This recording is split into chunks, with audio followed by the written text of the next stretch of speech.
नमस्कार। स्वागत है आप सभी का। मैं धर्मेंद्र आप सभी का हार्दिक स्वागत अभिनंदन करता हूं। दोस्तों, हम मिल रहे हैं एसएससी एक्सपर्ट के इस प्लेटफॉर्म पर, जहां पर हम पढ़ रहे हैं एसएससी को लेकर। और हम शुरुआत करेंगे आज से एक शानदार टॉपिक की, जिसका नाम है कैलकुलेशन। जी हाँ बच्चों, आपको मैं बता दूं कि अगर आप एसएससी की तैयारी कर रहे हैं और आपको अगर कैलकुलेशन नहीं आती, तो ये मान के चलेगा आप और लोगों से काफी पीछे चल रहे हैं। क्योंकि अभी जो हम बात करें कि जो हमारा एग्जाम पैटर्न है, वो एजुकेटी जो हमारा एग्जाम ले रही है, वो एग्जाम पैटर्न में आप जब देखोगे तो आपको मिलेंगे कि पीवाईक्यू में भी आप देखोगे तो आपको मिलेंगे कि वहां पर सबसे ज्यादा क्वेश्चन जो आ रहे हैं वो कैलकुलेशन बेस्ड आ रहे हैं। पहले भी हमारे जो क्वेश्चन थे वो कैलकुलेशन बेस्ड आ रहे थे, और मैं कहूंगा कि हमेशा कैलकुलेशन बेस्ड जो क्वेश्चन है वो आपको पूछे जाएंगे, वो आपको मिलेंगे ही मिलेंगे। तो अगर आपको एसएससी का एग्जाम क्वालिफाई करना है और आपको पता है कि अपने पास समय जो है वो काफी कम है, तो उस कम समय में हमें मैक्सिमम क्वेश्चन अगर करने हैं, तो हमेशा एक चीज ध्यान रखो कि क्वेश्चन अगर मैक्सिमम करने हैं तो कैलकुलेशन स्पीड को बना के रखो। चाहे आप अर्थमेटिक पढ़े, चाहे आप एडवांस मैथ पढ़े, सब जगह आपके पास क्या होती है, कैलकुलेशन आती है। तो कैलकुलेशन जो आती है ना, उस कैलकुलेशन में बहुत सारी चीजें हमारे पास निकल कर आती है। तो आज का जो हमारा सेशन है वो कैलकुलेशन को लेकर है, कि कैलकुलेशन क्या होती है और आज मैं आपको क्या पढ़ाने वाला हूँ, और उस कैलकुलेशन को हम कैसे एग्जाम में यूज कर सकते हैं, जिससे हम अपना समय बचा सकते हैं दोस्तों। तो आज का हमारा जो टॉपिक है बेटा, आज का जो हमारा टॉपिक है ना, वो है हमारा कैलकुलेशन। तो सबसे पहले सीजिए, एक चीज सीखिए कि अगर आपको मैथ सीखनी है बेटा, अगर आपको मैथ सीखनी है, तो मैथ सीखने की बेटा दो चीजें आपको ध्यान रखनी है। क्या? कि मैथ्स में सबसे पहले आपको आना चाहिए कॉन्सेप्ट। सबसे पहला क्या आना चाहिए? कॉन्सेप्ट। और दूसरा पार्ट जो सबसे इंपॉर्टेंट है वो है कैलकुलेशन।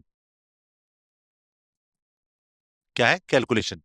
कॉन्सेप्ट्स जो कि आप हमेशा पढ़ते हैं, आप कभी भी कहीं भी किसी भी कोचिंग में अगर आप जाएंगे या फिर कहीं भी आप देखेंगे, तो वो हर चैप्टर में कॉन्सेप्ट्स आपको सिखाते सिखाते हैं। लेकिन सबसे जरूरी चीज जो सीखनी है ना, वो है कैलकुलेशन। अगर आपने कैलकुलेशन सीख लिया ना, तो बहुत सारा काम आपका सरल हो जाएगा। और कैलकुलेशन एक ऐसी चीज है जिसको हम सीख लेते हैं ना, तो कई बार हमें क्वेश्चन करने की नीड भी नहीं होती है। यानी क्वेश्चन पढ़ते पढ़ते आइडिया लग जाता है कि इसका मल्टीपल है, इससे डिविजिबल है, ये यूनिट डिजिट है, बहुत सारी चीजें हमें पता चल जाती है। तो हमें सीखना है कैलकुलेशन। और बेटा अगर आपको कैलकुलेशन सीखना है ना, तो सबसे जरूरी चीज पता है क्या है? कि कैलकुलेशन आने के लिए कुछ जरूरी बातें हैं जो आपको आनी चाहिए। अब देखो, कैलकुलेशन में जैसे जनरली बात करूं, कि हम क्या देखते हैं एग्जाम के अंदर, कि बहुत बार हमें मल्टीप्लाई करना पड़ रहा है, हमें डिवाइड करना पड़ा है, बड़ी कैलकुलेशन आती है, तो हमें सोचना पड़ता है कि यार मैं मल्टीप्लाई करूंगा तो समय खराब होगा, पॉइंट्स के नंबर आते हैं, एडिशन कुछ बड़ा हो गया। तो ऐसी बहुत सारी चीजें हमारे एग्जाम में आती हैं जो हमारा कैलकुलेशन में समय खराब करती हैं। तो अगर आपको वहां पर आपको समय बचाना है, तो आपको बेसिक से पहले कैलकुलेशन आनी ही चाहिए। अगर आपको कैलकुलेशन पहले से आ जाएगी ना बेटा, तो आप ये मान के चलेगा आप अपना समय बहुत ज्यादा बचा सकते हैं। जी हाँ दोस्तों। तो कैलकुलेशन आपको सीखनी है, और मैं आपको ये बता रहा हूँ कि जो कैलकुलेशन मैं आपको सिखाऊंगा, वो अर्थमेटिक एडवांस दोनों में तो काम आएगी ही आएगी, मैथ्स में तो काम आएगी ही आएगी। उसका यूज आप रीजनिंग में भी कई जगह आप कर सकते हो। जी हाँ। बड़ी बड़ी कैलकुलेशन को इजी बनाने के लिए हम कुछ आज सीखेंगे। तो कैलकुलेशन अगर मुझे सीखना है ना, तो कैलकुलेशन में मैं कुछ चीजें आपको सिखाऊंगा। जैसे सबसे पहले मैं आज आपको सिखाने वाला हूँ डिजिटल सम।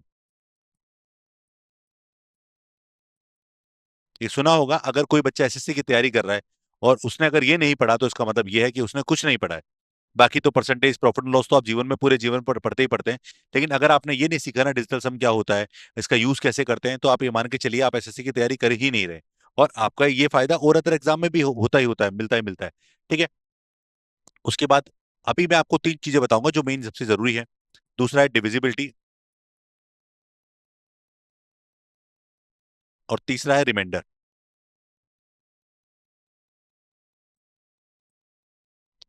ये दो हमारे नंबर सिस्टम के पार्ट है, और ये जो हमारा पहला है वो हमारा कैलकुलेशन का पार्ट है। पर मैं आपको कहूंगा कि मैं इन तीनों का यूज हमारे कैलकुलेशन में करूंगा। जी हाँ। तो इन तीनों का यूज मैं कहाँ करूंगा? कैलकुलेशन में करूंगा। तो अभी हम जो कैलकुलेशन पढ़ने वाले हैं, वो पढ़ने वाले हैं डिजिटल सम के साथ। अब सबसे पहले सीखेंगे डिजिटल सम क्या होता है। अब डिजिटल सम सीखने के बाद हमें ये पता होना चाहिए कि इसका यूज क्या होगा। ठीक है। और इसको हम कैसे एग्जाम में यूज कर सकते हैं और कहाँ हम अपना समय बचा सकते हैं। तो आज का हमारा जो टॉपिक है वो है बेटा डिजिटल सम। सबसे जरूरी चीज है डिजिटल सम, जिसको हिंदी में बोलते हैं बीजांक। क्या बोलते हैं? बीजांक। डिजिटल सम, बीजांक इसको बोला जाता है। और डिजिटल सम जो हमारे पास है, क्या डिजिटल सम जो हमारे पास है, इसका यूज करके हम कैलकुलेशन को कैसे सरल बनाएंगे वो भी हम जानेंगे। तो पहले आप ये समझिए डिजिटल सम होता क्या है। तो सबसे पहले डीएस होता क्या है उसकी बात कर लेते हैं। फिर इसको जो कुछ एग्जाम्पल्स हैं उन पे मैं आपको लेकर बताना चाहूंगा। तो डीएस क्या है पहले वो समझते हैं। तो सबसे पहले कोई भी नंबर आपके सामने लिखा हुआ है, जैसे मान लो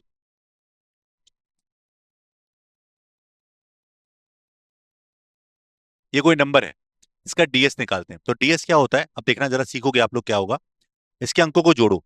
2 और 3 5, 5 और 5 10 और 4 14 और 6 20, 20 और 8। देखो 2 3 5 और 5 10 4 14 और 6 20 और 8 28 और 2 30, 30 और 9 39, 39 और 30 और 9 39 और 3 42। तो यहाँ पर 42 हमारे पास आया, और 42 को फिर जोड़ोगे तो 4 और 2 6 हमारे पास हुआ। तो आप तब तक जोड़िए जब तक वो जोड़कर एक अंक में ना आ जाए, वो हमारा क्या कहलाता है, डीएस कहलाता है। क्या कहलाता है बेटा, डीएस कहलाता है। एक और एग्जांपल देखते हैं। 2648379423, ये हमने लिखा कोई नंबर। अब इसको जरा जोड़ के देखो एक बार आप। 2 और 6 8, 8 और 4 12, 12 और 8 20, ठीक है ना। 20 और 3 23, 23 और 7 30, 30 और 9 39 और 4 43 और 2 45 और 3 48। अब 48 जो आया इसको फिर जोड़ के देखो। 4 और 8 जोड़ा तो आया 12, 12 को फिर जोड़ा तो आया 3। तो आप देख सकते हैं कि इस तरह से इस पूरे नंबर का डीएस आया 3। तो यहां पर जब तक आप इसको जोड़ते रहिए जब तक ये जोड़कर एक अंक में ना चला जाए। एक और एग्जांपल देखते हैं, जैसे 7284693416 इसको जोड़ो एक बार। 7 और 2 9, 9 और 8 17, 17 और 4 21 और 6 27, 27 और 9 36, 36 और 3 39, 39 और 4 43 और 1 44, 44 और 6 50 और 2 52। तो ये 52 हमारे पास। तो इस तरह से अगर मैं बोलूं तो ये हमारे पास 52, 52 को फिर जोड़ेंगे तो क्या आएगा, 7। अब ये जो तरीका है ना, ये जो तरीका हमने लिखा, इस तरीके में एक दिक्कत है। इस तरीके में दिक्कत क्या है कि हमें एक एक चीज को यहाँ पर सॉल्व करना पड़ रहा है। हमें एक एक चीज को क्या करना पड़ रहा है बेटा, सॉल्व करना पड़ रहा है। यानी मेहनत ज्यादा करनी पड़ रही है। अब जब किसी क्वेश्चन में मेहनत ज्यादा करनी पड़ रही है ना, तो ये ध्यान रखना कि उसका कोई ना कोई सरलतम रूप निकालना है। जबकि हम टॉपिक पढ़ रहे हैं डिजिटल सम, उसमें हम अगर इतनी मेहनत कर रहे हैं, टाइम हमें लग रहा है, तो हमें इसको छोटा करना है, इजी बनाना है। तो इजी बनाने के लिए हम क्या करेंगे जरा सुनना। एक तरीका तो हमने ये किया कि अंकों को जोड़ लीजिए और जोड़कर एक अंक में ले आइए। वो हमारा क्या कहलाएगा बेटा, वो हमारा डीएस कहलाएगा। क्या कहलाएगा, डीएस कहलाएगा। अब मैं क्या कर रहा हूं, अब मेरी बात सुनिएगा। अब एक तरीका तो मैंने आपको बता दिया, मैं लिख के दूंगा सारी चीजें आपको। अब मैं एक और तरीका बता रहा हूँ कि आप काम करो, इस संख्या में जहां जहां आपके पास 9 है ना बेटा, जहां जहां 9 है उस 9 को काट दो। 9 को काटने के बाद जो बचेगा ना, वही हमारा क्या होगा बेटा, डीएस होगा। 9 काटते हैं चलो उसमें से। तो जरा देखो, 3 और 6 9, जो कि हम शेषफल निकाल रहे हैं 9 का भाग लगा के। तो दोनों ही लॉजिक काम के हैं। तो 3 और 6 9, 5 और 4 9, 9 से 9 गया। 8 और 1 9, एक इससे ले लिया ना। अब देखो बच्चा, 3 और 2 5 और 1 6। तो ये 6 हमारे पास क्या आया बेटा, ये हमारा डीएस आया है। क्या आया है, डीएस हमारे पास आया है 6। ऐसे इसकी बात करें तो देखो, अगर मैं देखू 2 और 7 9, 6 और 3 9, 9 से 9 गया। उसके बाद देखो 8, अगर मैं बोलूं एक इससे ले लो 9। उसके बाद देखो जरा, अब हमारे पास क्या बचा, 4 और 4 8 और 1 9 चला गया, बचा 3। ठीक है, तो ये 3 का 3 आ गया। तो आपका जो बचेगा ना वैल्यू, वही आपका क्या है, डीएस है। तो इसको देखकर आपको लगेगा अरे ये क्या कचरा सा है, लेकिन अभी अब जब मैं इसका यूज बताऊंगा ना, तो आपका दिल खुश हो जाएगा, अरे कितनी शानदार चीज है। इसकी बात करें, 7 और 2 9, 8 और 1 9। ठीक है, उसके बाद अगर मैं बोलूं 6 और 3 9, आप जरूरी नहीं है कि 9 काटो, 18 भी काट सकते हो, 27 भी काट सकते हो। 9 से जो कटने वाला नंबर है वो काट सकते हो आप। 9 से 9 गया। ठीक है, उसके बाद अगर मैं बात करूं, 6 और 2 8 और 1 9 चला गया, 3 बच गया। तो 4 और 3 7। तो आप देख सकते हैं कि हमने दो लॉजिक पढ़े। क्या पढ़े, अगर नंबर छोटा है, ठीक है, तो सबसे पहला काम क्या है, आप यहां पर नंबर में सम ऑफ डिजिट्स निकालो। क्या है, सम ऑफ डिजिट्स। तो यहां पर डीएस क्या है, सम ऑफ डिजिट्स। एसओडी ही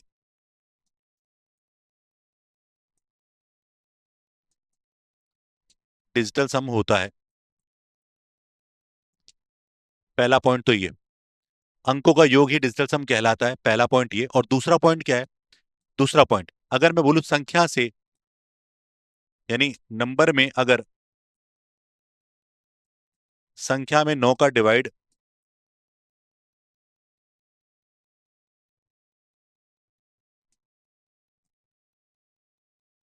करने पर प्राप्त रिमाइंडर यानी शेषफल ही डीएस होता है। ये मैं आपको लिखा लिखाया भी दे सकता था, पर समझाना बहुत जरूरी है। तो ये दो बातें सीख लीजिए आप।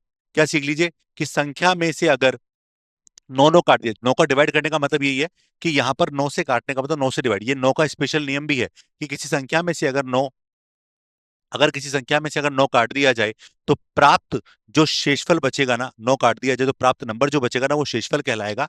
और इस शेषफल को हम दो तरीके से समझ सकते हैं कि हम नौ का भाग लगा दें, पहला तरीका। दूसरा, अंकों को जोड़ लें, दूसरा तरीका। तो दोनों ही चीज सही है, ये भी सही है और ये भी सही है।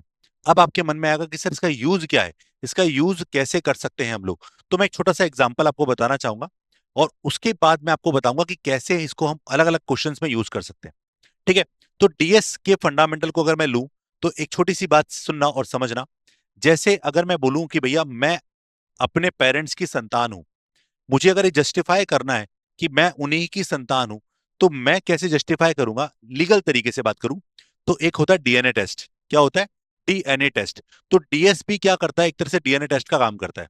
कौन सा टेस्ट? DNA test. तो डीएस एक तरह से डीएनए टेस्ट की तरह ही काम करेगा। कैसे? जैसे अगर मैं बात करूं भाई मुझ में जो जीन्स है वो मेरे माता पिता के हैं, वैसे ही अगर मैं बात करूं तो क्वेश्चन में जो डीएस लग रहा है वही उसके रिजल्ट में भी लगेगा। इसका यूज कैलकुलेशन में कैसे करते हैं उस पर भी हम तो बात करेंगे। तो एक सिंपल से एग्जांपल से मैं शुरुआत करना चाहूंगा और उसके बाद मैं आपको पीपीटी के थ्रू बताऊंगा सारी चीजें, जिससे आपका समय बचे। लेकिन अभी आपको सिखाऊंगा कि भैया क्या कर रहे हैं हम लोग और क्यों कर रहे हैं, जिससे आपको आइडिया लगे कि हम एग्जैक्टली क्या सीन देखने वाले हैं और हम क्या पढ़ने वाले हैं। हम एक एक चीज को हम देखेंगे, है ना। तो सबसे पहले एक छोटा सा एग्जांपल, जैसे मैंने एक छोटा सा सिंपल सा एग्जांपल लिखा कि भैया एक घनाभ आपको दिया जाए।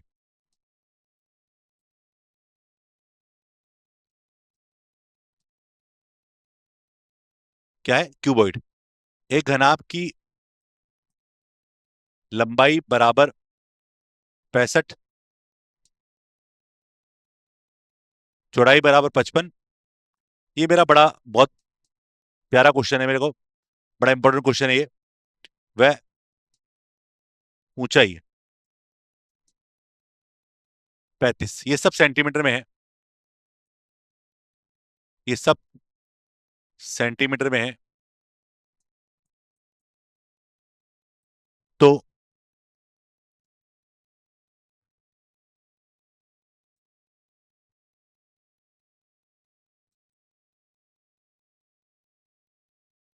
घनाभ का आयतन यानी वॉल्यूम ज्ञात करें। अब मैं ऑप्शन दूंगा आपको इसके।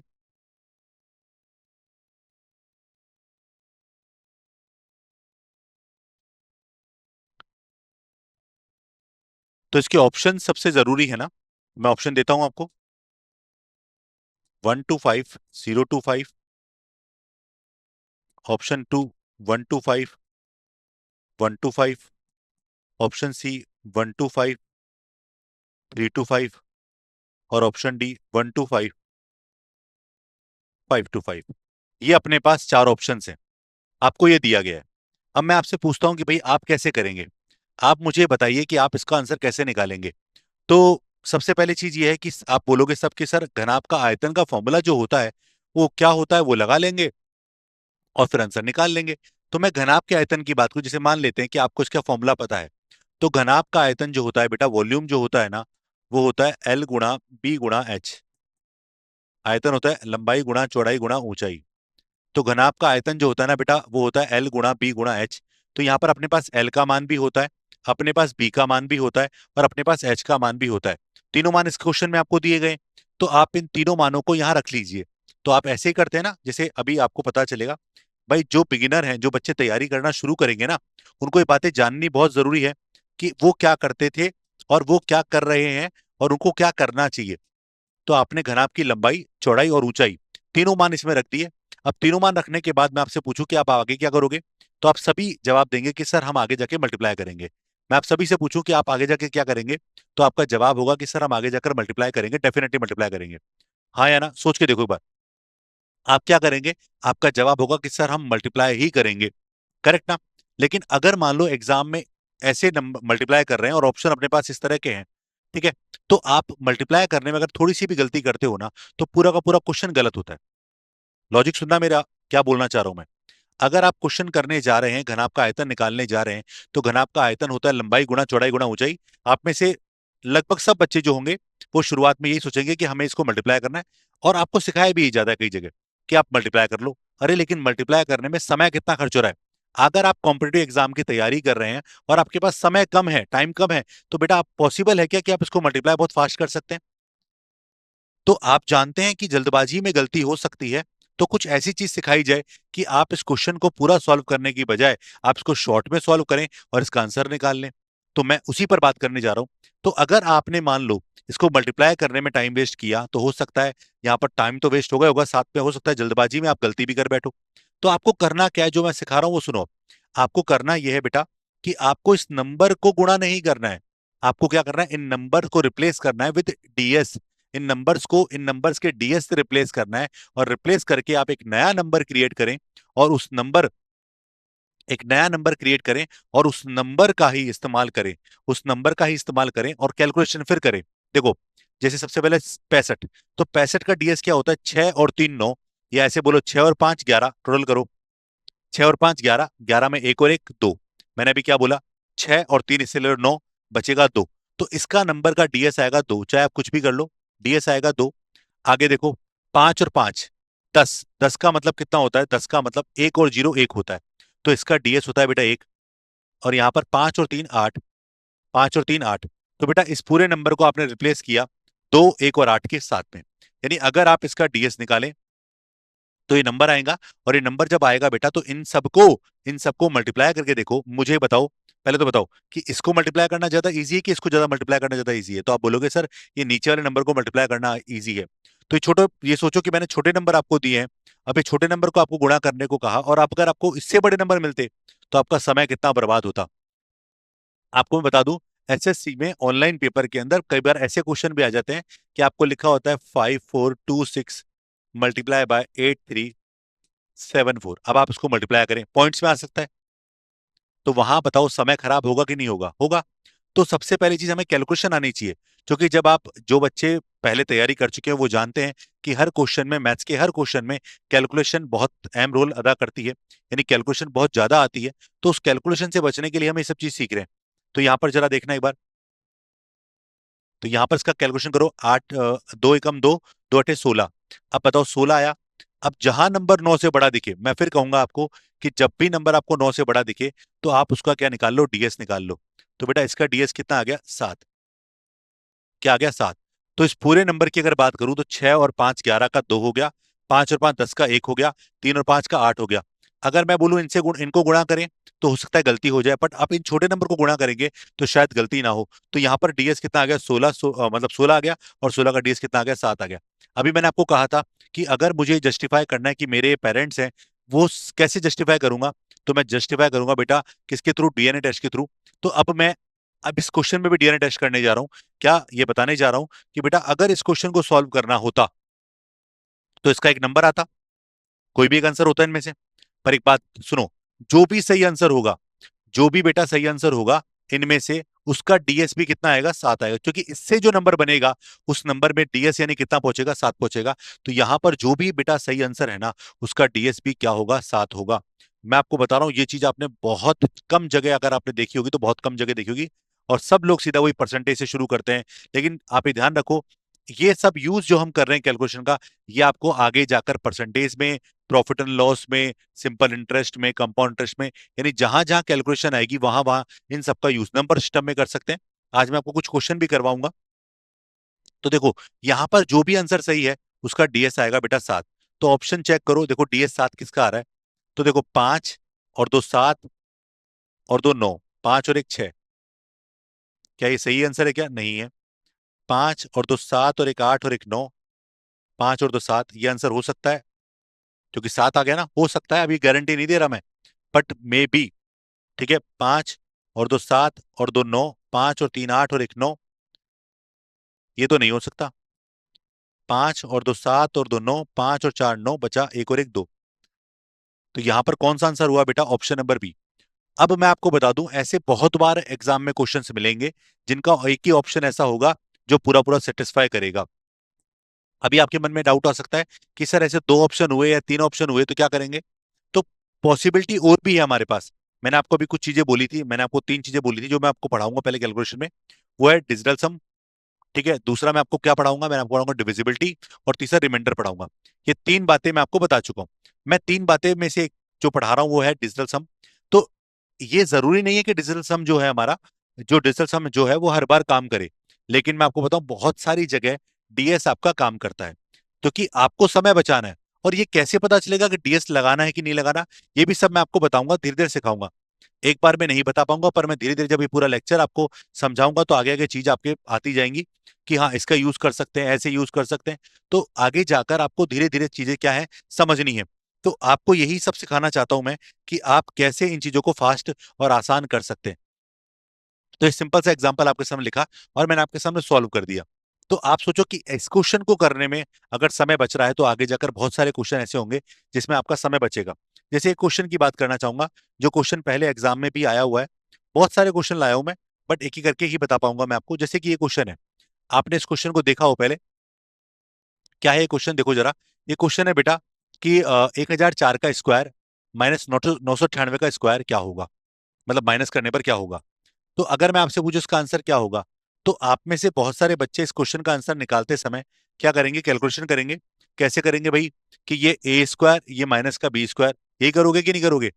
आप में से बहुत सारे बच्चे इसका सॉल्यूशन ऐसे ही करेंगे, ए स्क्वायर माइनस बी स्क्वायर, यही काम करेंगे। बिल्कुल करेंगे। तो अगर ए स्क्वायर माइनस बी स्क्वायर करोगे तो क्या होगा बेटा, ए प्लस बी ए माइनस बी। जैसे मैं पहले बेसिक की बात करता हूं,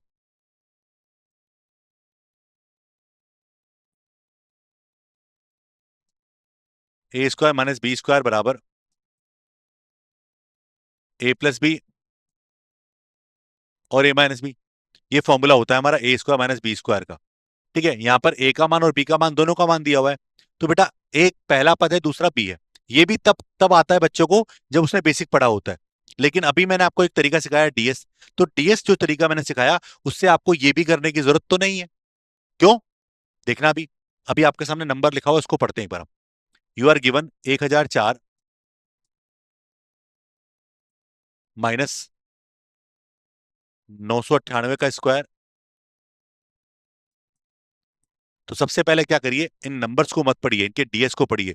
डीएस को पढ़ने से क्या होगा, कैलकुलेशन बच जाएगी, समय बच जाएगा, बहुत फास्ट हो जाएगा। देखो जरा कैसे। इस नंबर का डीएस निकालो 1004 का। तो चार और एक पांच, तो आप बोलोगे सिर्फ जी हाँ पांच का स्क्वायर। ये हो जाएगा नौ, नौ कट जाएगा, आठ का स्क्वायर। तो बताओ पांच का स्क्वायर कितना होता है बेटा? पांच का स्क्वायर 25 होता है, 25 का डीएस सात लिखो। पांच का स्क्वायर क्या होता है? 25। और 25 का डीएस कितना होता है? सात। मैं लिख के बताता हूँ आपको, पूरा पता चल जाएगा। तो मैं पांच का स्क्वायर कर रहा हूँ 25, और आठ का स्क्वायर कितना है? 64। अब आप बोलोगे सर ये तो कैसे पॉसिबल है? हाँ तो कोई बात नहीं ना, डीएस पे जाओ आप। तो दो और पांच सात, छह और तीन नौ, बचा एक। तो इस एक में से, सात में से एक गया तो कितना बचेगा? छह। तो अकॉर्डिंग टू डीएस आपने देखा तो इसका डीएस कितना आया? छह। तो छह फाइनली बचा। और आप देखोगे डीएस छह किस में आ रहा है? एक और दो तीन, और एक चार और एक पांच, इसका डीएस आ रहा है बेटा पांच। क्या ये पॉसिबल है? नहीं है। एक दो तीन चार पांच छह, क्या ये पॉसिबल है? जी हाँ पॉसिबल है। एक दो तीन चार पांच छह सात, क्या ये पॉसिबल है? ये भी नहीं है पॉसिबल। और एक दो तीन चार पांच छह सात, ये भी नहीं है। ये लो, मैंने बिना कोई फॉर्मूला लगाए, बिना कोई कॉन्सेप्ट लगाए, मैंने इसका आंसर निकाल लिया। तो मैंने सिर्फ डीएस का इस्तेमाल करके, यानी समय को बचाते हुए, गलतियां कम करते हुए, हो सकता है ना के बराबर गलती हो, तो मैंने इसका आंसर निकाल लिया। अब सोचो कि मैं आपसे पूछूं कि क्या आपको इसके लिए कोई बेसिक आपको आना चाहिए था, तो आपका जवाब होगा नहीं, नहीं आना चाहिए था। तो अगर आप ये सब सीख जाएंगे, यानी तो बताओ फायदा मिलेगा कि नहीं मिलेगा एग्जाम में? तो आपका जवाब होगा जी हाँ फायदा मिलेगा। तो इस तरह से आपको पहले मैथ्स शुरू करनी है। यानी चाहे आप मैथ्स को पढ़ो या रीजनिंग को पढ़ो, आपको कम से कम ये चीजें तो आनी ही चाहिए कि अगर कोई नंबर कैलकुलेशन में आ रहा है तो उसको फास्ट तरीके से कैसे किया जाएगा। तो ये उसका एक सिंपलेस्ट फॉर्म होता है कि हम इस तरीके से उस क्वेश्चन को आसान भाषा में कर सकते हैं बच्चों। तो वहां भी हमने ये समझा। अब ऐसे ऐसा ये नहीं, ऐसे बहुत सारे क्वेश्चन है। मतलब मैं इसका यूज अगर मैं कहूं कि मैं बड़ी बड़ी कैलकुलेशन में भी कर सकता हूं। जैसे कि ये क्वेश्चन देखो। अब ये जो क्वेश्चन मैं बता रहा हूँ ना, ये नंबर सिस्टम का पार्ट है। नंबर सिस्टम का पार्ट का मतलब हो गया कि नंबर सिस्टम में ऐसे क्वेश्चन आते हैं। पर सोचो कि नंबर सिस्टम में अगर ये क्वेश्चन आता तो इसका बेसिक क्या होता, जो बच्चा पहले से जानता है। वो जानता है कि ये ए प्लस बी के होल क्यूब या ए माइनस बी के होल क्यूब से जनरेट होगा, इस तरह का फॉर्मेट। ठीक है। लेकिन वो करेगा कैसे? बेसिक से करेगा, या फिर अगर वो दिमाग लगाएगा तो पूरी कैलकुलेशन करेगा। बट बट आप कैसे करोगे वो सुनना अब आप। तो आपको पता है कि ए बराबर क्या है, देखो क्वेश्चन क्या है कि ए बराबर 102 है। ए बराबर क्या है? 102 है। तो मुझसे पूछा find the value of A A square minus 3a plus 3 का मान क्या होगा। क्या पूछ रहा है बेटा? ये पूछ रहा है कि अगर ए बराबर 102 है तो आपसे पूछ रहा है find the value of A A square minus 3a plus 3 का मान क्या होगा। मैं आप मान लो अगर बेसिक से करने जाता तो मैं ए की जगह क्या रखता? 102 रखता। या फिर मैं इस क्वेश्चन का फॉर्मेट देखता, कहीं ना कहीं ये लिखा होगा और उस फॉर्मेट से मैं वैल्यू लेकर आऊंगा और उस वैल्यू में मैं ए का मान सब्स्टिट्यूट कर दूंगा। करेक्ट। तो अगर मैं आपसे पूछूं कि उसको रख के करोगे तो कितना टाइम लगेगा, तो आपका जवाब होगा सर हम काफी टाइम लगेगा हमें करने में। तो मैं आपको अब इसको इजी वे में करके बताता हूं, देखो कैसे। सबसे पहले ए बराबर क्या है? ए बराबर है 102। तो ए बराबर 102 मत पढ़ो आप, इसको पढ़ो 3। ए बराबर 102 है ना, इसको 102 मत पढ़ो, इसको पढ़ो आप 3। 3 क्या है इसका बेटा? डीएस है। क्या है इसका? 3 डीएस हो चुका है। आगे क्या बोल रहा है? आगे बोल रहा है ए ए स्क्वायर माइनस 3a प्लस 3। अब आप एक काम करो, ए की जगह 3 रख दो बस। ए की जगह क्या रख दो? 3 रख दो। रखो 3। तो अगर मैं 3 रखूंगा, जैसे आप धीरे सीखते जाओगे ना आपको बहुत मजा आने लग जाएगा। 3 का स्क्वायर 9, 3 गुणा 3 9 प्लस 3, तो ये 9 से 9 कट जाएगा तो बचा 3। और 3 गुणा 3 तो हो जाएगा 9। अब 9 को आप लिख सकते हैं डीएस में 0। तो 9 कट जाएगा ना, इसलिए 0 लिख सकते हैं बिल्कुल। अब आप चेक करो कि किस ऑप्शन में 0 आ रहा है। 1 और 3 4 और 3 7 और 2 9, ये 0 आ रहा है। करेक्ट। अब 0 आ रहा है मतलब अगर मैं बोलूं तो ये 9 भी तो था एक तरह से, तो इसका डीएस 9 आ रहा है। और 9 को हम 0 भी बोल सकते हैं। करेक्ट। इसमें 4, इसमें 3, 9 9 9 9 कट गया, बचा 2। बताओ कौन सा वाला डीएस सेटिस्फाई करेगा? पहला वाला। अब बताओ, क्या आपने कोई ज्यादा मेहनत करी क्या इसके अंदर? आप बताओ मुझे सोच के कि क्या आपने मेहनत करी है क्या आपने ज्यादा यहाँ पर? तो आपका जवाब होगा नहीं। ऐसे दोबारा देखो एक बार, इसको देख लो चलो। पी बराबर 99 आपको दे रखा है। पी बराबर क्या है बेटा? 99। मैं कहूंगा कि एक बार क्लास को रोक कर इस पूरे क्वेश्चन को सॉल्व करके देखो, आंसर आएगा आपका भी। तो यहां पर p बराबर 99 है, तो पूछ रहा है then the value of p P square plus 3p plus 3 का मान क्या होगा, आपसे पूछ रहा है। तो अगर मुझे इस क्वेश्चन का आंसर निकालना है, p का मान क्या है बेटा? 99 है। तो जहां p 99 है वहां p का मान रख दो। तो अभी आपको क्या सिखाया, अगर मैं बोलूं तो p का मान क्या है बेटा? 99। तो उसको सिंप्लीफाई करेंगे।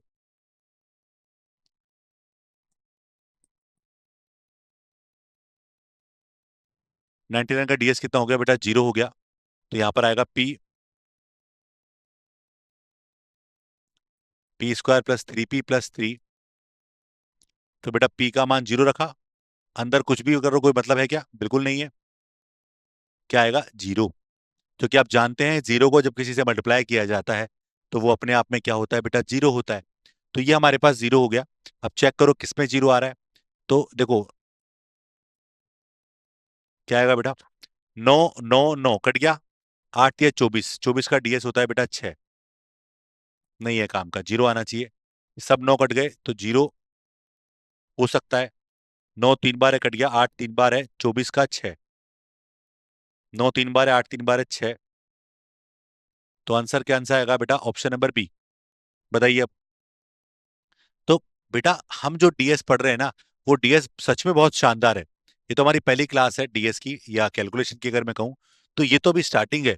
अभी आपके सामने बड़ी बड़ी कैलकुलेशन जैसे परसेंटेज के क्वेश्चन भी होते हैं, प्रॉफिट एंड लॉस के क्वेश्चन भी होते हैं। मतलब शुरुआत में हम थोड़ा थोड़ा सीखेंगे, क्योंकि हमें आगे जाकर चैप्टर्स के साथ इसको काम में लेना है। तो अभी हम शुरुआत में सीखेंगे, और हम इस तरह से सीखेंगे कि हमारी प्रैक्टिस ज्यादा हो, और हमारे लिए चीजें क्या हो बेटा? हमारे लिए चीजें क्या हो? सरल हो। तो अभी हम प्रैक्टिस कर रहे हैं। अभी हम चीजों को सीखने की कोशिश कर रहे हैं कि कैसे हम चीजों को बहुत ज्यादा सरल कर सकते हैं और आसान बना सकते हैं। तो ये वैल्यूएशन आपके सामने आ गया। करेक्ट। अब मैं आगे देखो आपको और क्वेश्चन बता रहा हूँ, फिर मैं आपको सिखाऊंगा भी आगे और। तो ऐसे बहुत सारे क्वेश्चन मैं आपके लिए लेकर आया हूँ जो हमें सीखने हैं बेटा, और जिनमें हमें समय बचाना है। जैसे कि ये वाला क्वेश्चन देखो, एग्जाम में और ये क्वेश्चन जो मैं बता रहा हूँ ना, ये मर्जी से बना के नहीं लाया, ये एग्जाम में आए हुए हैं, पहले कभी एग्जाम्स में आए हुए क्वेश्चन है। और क्वेश्चन जो है ना, मैथ्स के क्वेश्चन तो क्वेश्चन होते हैं, बस पैटर्न पूछने का और मतलब एग्जाम में जो क्वेश्चन होते हैं ना तरीके पूछने के वो बदल जाते हैं, बाकी सब कुछ तो सेम ही रहता है। तो अब मैं आपको बोलूं कि फाइंड दिस सम, किसका, 3 + 3 का स्क्वायर + 3 का क्यूब अप टू 3 की पावर 8। तो ये एक गुणोत्तर श्रेणी है बेटा, ये क्या है बेटा, ये गुणोत्तर श्रेणी है। और ये गुणोत्तर श्रेणी जब हमारे पास आएगी ना एग्जाम के अंदर, तब तब हम गुणोत्तर श्रेणी से ना करके हम क्या करेंगे इसको, हम इसको करेंगे हमारे आज के कंसेप्ट से जिसका नाम है डीएस। तो अगर मैं पूछूं इसका डीएस क्या होगा, डीएस कैसे निकालोगे, तो जरा सुनना, इसका डीएस अगर मैं निकालने जाऊं तो आगे एक एक चीज को समझते जाना, मजा आएगा आपको भी। जैसे अगर मैं बोलूं इन सबको जोड़ने की वे, जोड़ने की जरूरत है क्या, तो आप जरा देखो, 3 की पावर 1 3 होता है, 3 का स्क्वायर 9 का 0 लिख दूं, 3 का क्यूब 27 का मतलब फिर 0 हो गया बेटा, 3 की पावर 4 81 का फिर क्या हो गया, 0 हो गया, 3 की पावर 5 243 फिर 0 हो गया। क्या मतलब, ऐसा तो नहीं आगे सब जगह 729 0 हो गया, 3 की पावर 6 729 होता है, क्या हो गया, फिर 0 हो गया।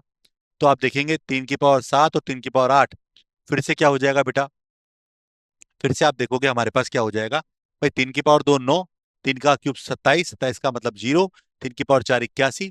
आप देखोगे सभी नंबर जो है वो 9 के मल्टीपल में है, करेक्ट है। इसको और थोड़ा छोटा कर लेते हैं, कैसे, जरा देखो, 3 का 3 लिखा, और आप देखो 3 का स्क्वायर सब में कॉमन आ रहा है, बिल्कुल सब में कॉमन आ रहा है, तो ये बचेगा 1, फिर 3, फिर 3 का स्क्वायर अप टू 3 की पावर 6। इन सब में से 3 की पावर 2 आपने क्या ले लिया, कॉमन ले लिया है। तो जरा देखो, 3 का क्यूब 3 का डीएस क्या हो गया, 3 का डीएस हो गया बेटा 3, और 3 का स्क्वायर होता है 9, 9 का डीएस क्या होता है 0। और अब ब्रैकेट में भले ही कुछ भी हो, ये अंदर कुछ भी होगा लेकिन बाहर 0 होने से ये पूरा क्वेश्चन खत्म हो गया आपके लिए।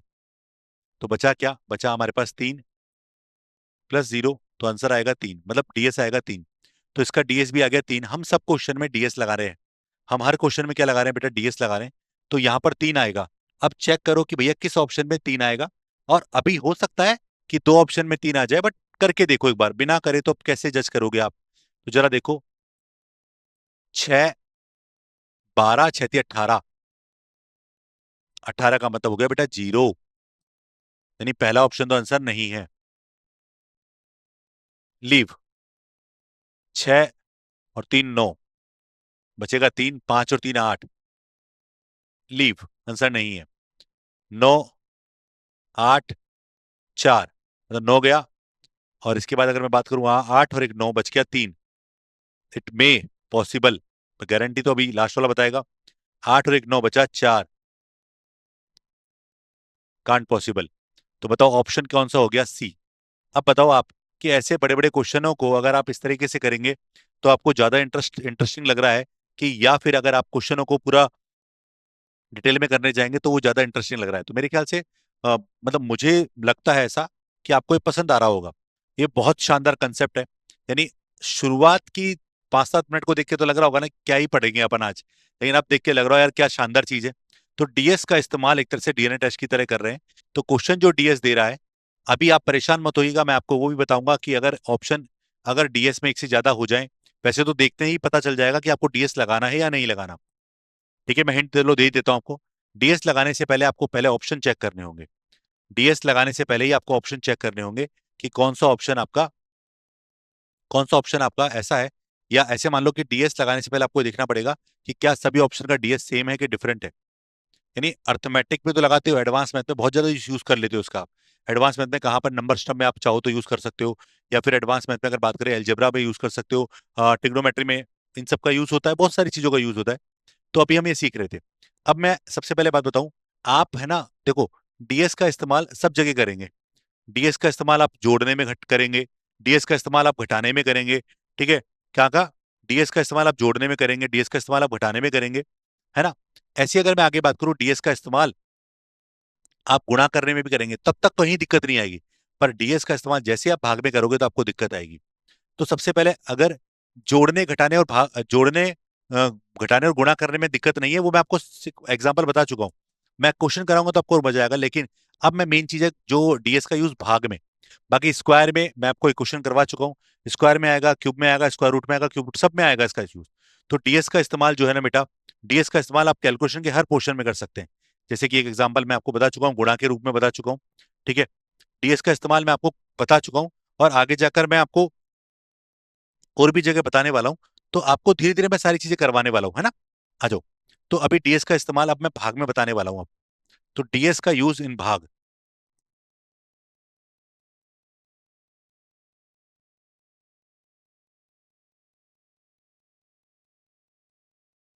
डीएस का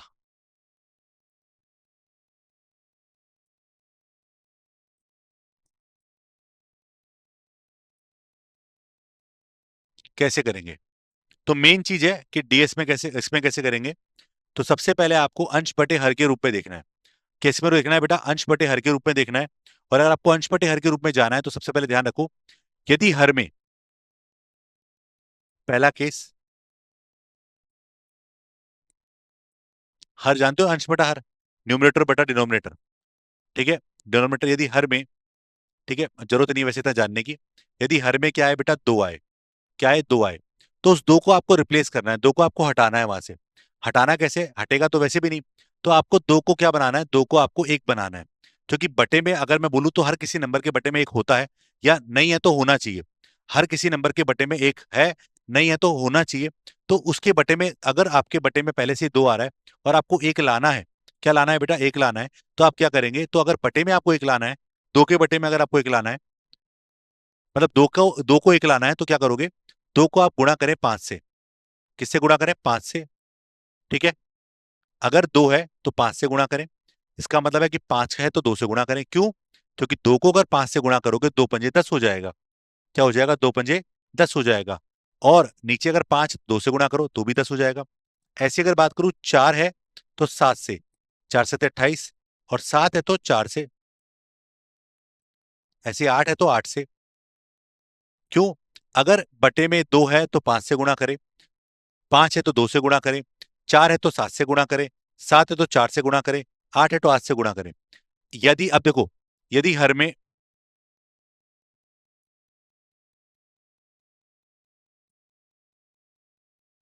एक के अतिरिक्त,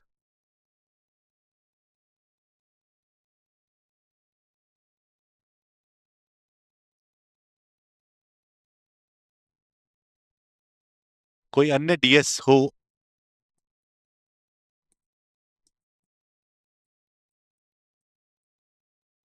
हो तो उसको हमेशा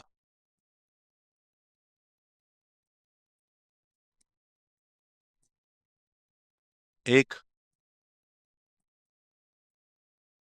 बनाएं। अगर कभी हर में, अगर कभी हर में एक के अतिरिक्त कोई अन्य डीएस हो तो हमेशा क्या बनाए, एक बनाए। तो दो हो तो पांच से गुणा, पांच हो तो दो से गुणा, चार है तो सात से गुणा, सात है तो चार से गुणा, और आठ है तो आठ से गुणा। तो इन सबको जैसे दो को पांच से किया दस, दस का डीएस एक हो जाएगा। पांच दो से गुणा किया, पांच दूनी दस का डीएस एक हो जाएगा।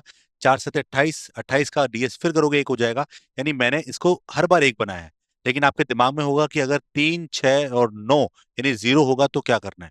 तो अगर यदि, यदि अब नोट, सबसे बड़ी बात यह है कि अगर, अगर क्या हो बेटा, हर में तीन, छह, नौ, जिसको हम जीरो भी बोलते हैं, हो तो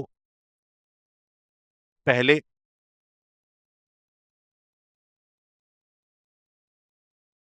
पहले उसे सरल करें। सरल का मतलब है काट दें। सरल का मतलब क्या है बेटा, उसे काट दें। तो ये चीज आपको ध्यान रखनी है।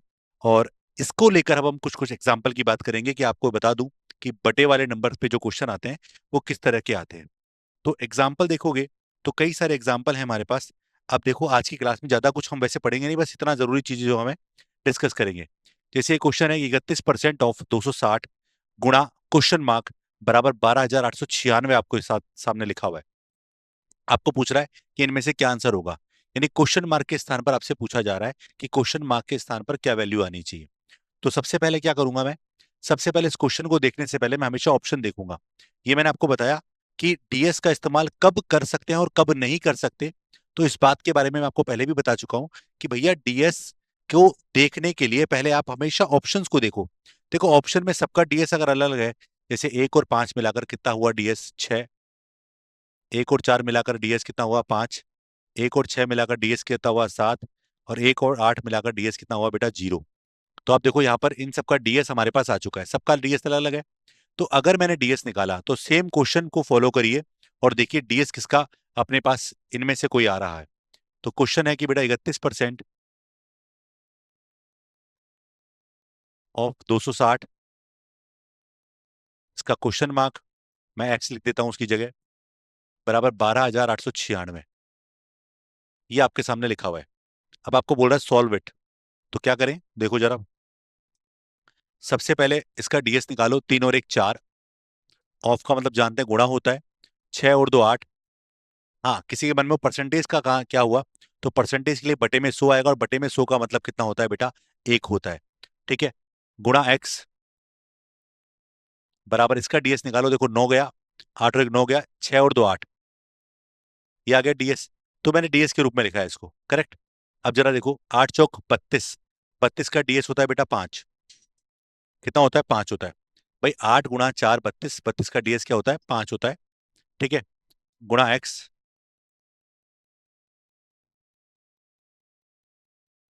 एक्स बराबर 8/5, करेक्ट। अब 8/5 नीचे क्या आ गया 5 आ गया। अगर बेटा नीचे 5 है ना, तो अभी मैंने आपको क्या बताया, नीचे अगर 5 है तो बेटा आपको 2 से गुणा करना है। क्यों? क्योंकि 5 नीचे होना ही नहीं चाहिए, नीचे 2 होना चाहिए या 1 होना चाहिए, तो 1 होना चाहिए। तो मैंने 5 को 2 से गुणा किया तो 10 हो जाएगा, और नीचे 2 से गुणा किया तो बेटा ऊपर भी 2 से गुणा करेंगे, तो 8 दूनी 16, तो डीएस आ गया 7, और नीचे 5 दूनी 10, डीएस आ गया 1। तो इस पूरे नंबर का डीएस आ गया 7। फिर समझा रहा हूं, इसका डीएस आया 4, इसका डीएस आया बेटा 8, एक्स इसका डीएस निकाला तो 8 से 8 और 1 9 कट गया, 9 कट गया, 8 6 और 2 8 बच गया। तो 8 चौक 32, 32 का डीएस हो गया 5, 32 यानी 3 और 2 5, तो डीएस हो गया 5 गुणा एक्स बराबर 8। अब 5 गुणा में है तो आप नॉर्मल जो कैलकुलेशन करते हैं वो करिए, लेकिन नंबर बड़े नहीं है आपकी बार, तो 5 का डिवाइड किया तो 8/5। अब नीचे 5 है तो आपको 2 से मल्टीप्लाई करना है, तो 5 दूनी 10, 10 का नीचे हो गया 1, 8 दूनी 16 का डीएस हो गया 7। तो बताओ कौन से ऑप्शन में 7 है, तो मेरा जवाब है ऑप्शन नंबर सी में बेटा 7 है। तो सी इसका बिल्कुल सही जवाब हो जाएगा। तो आपको ऐसे कैलकुलेशन में अपना समय बचाना है, चीजों को फास्ट करना है, तभी आप इन क्वेश्चंस को बहुत इजी वे में कर सकते हैं। जैसे कि एक एग्जांपल और देखते हैं हम। ठीक है, ये वैसे आज का लास्ट एग्जांपल रहेगा क्योंकि अभी हम सीख रहे हैं, तो मैं आप चाहूंगा कि आपका समय मैं ज्यादा ना लूं। अब जैसे ऑप्शन देखो, पहले डीएस क्या आ रहा है, 9, 6 और 3 9, बचा कितना 2,